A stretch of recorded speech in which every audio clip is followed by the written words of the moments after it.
Hello বন্ধুরা, কেমন আছো? আমি একটা রেসিপি করছি। তেল দিয়ে নিয়েছি, আগে তেল দিয়ে তার মধ্যে কালো জিরে, গোটা জিরে দিয়েছি। গোটা জিরেটা হালকা করে ভেজে নিয়েছি। এবার আমি দিয়ে দেবো পেঁয়াজ দিয়ে দিচ্ছি, কেটে রেখেছিলাম। করবো আমি চিকেন ভর্তা।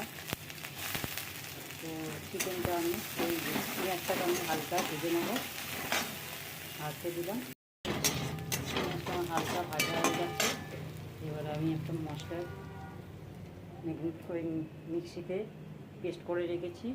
টমেটো, পেঁয়াজ, কাঁচা লঙ্কা, রসুন, আদা, জিরে, একটু পোস্ত সব দিয়ে পেস্ট করে রেখেছি। এটার মধ্যে কষে নেব মশলাটা দিয়ে। পেস্ট করা মশলাটা আমরা দিয়ে দিয়েছি আমি কড়াতে। দিয়ে ভাজা পেঁয়াজটার সঙ্গে আমি আবার পেস্ট করে ভালো করে ভেজে নেবো মশলাটাকে। ভাজতে দিলাম এটা। এইটা মশলাটা ভাজা হয়েছে। এর মধ্যে আমি পরিমাণ মতন হলুদ দিয়ে দেবো। হলুদ দিয়ে দিলাম, নুন দিয়ে দেবো। দিয়ে দিলাম মশলাটাকে।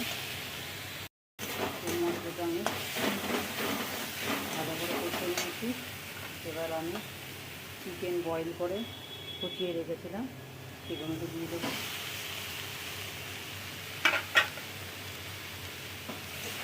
দিয়ে মশলাটার সঙ্গে ভালো করে কষে নেবো। চিকেনটাকে দিয়েছিলাম, এটা মশলার সঙ্গে কষতে দিয়েছিলাম, আর একটু কষে নেবো। দিয়েছিলাম, কষা হয়ে এসেছে। আর এখানে আমি একটা পেস্ট করে রেখেছি কাজু বাদাম,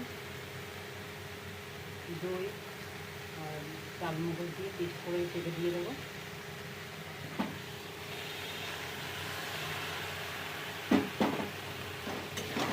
দিয়ে ভালো করে নেড়ে নেবো।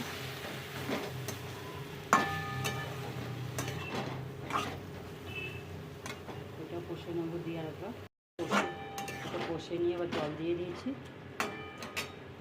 ফুটতে দেবো। এবার এটা ফুটে গেছে, জল দিয়ে ফুটে এসেছে, হয়ে এসেছে। এবার আমি বয়েল ডিম সেদ্ধ করে রেখেছি, এটা কেটে দিয়ে দিলাম।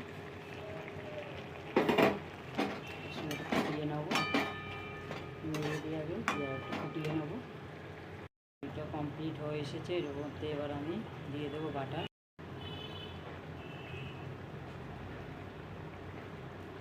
বাটারটা দিয়ে দিলাম, পরিমাণ মতন ঘি। একটা রেসিপি কমপ্লিট। এবার এইটা আমি একটা পাত্রের মধ্যে নামিয়ে নেবো।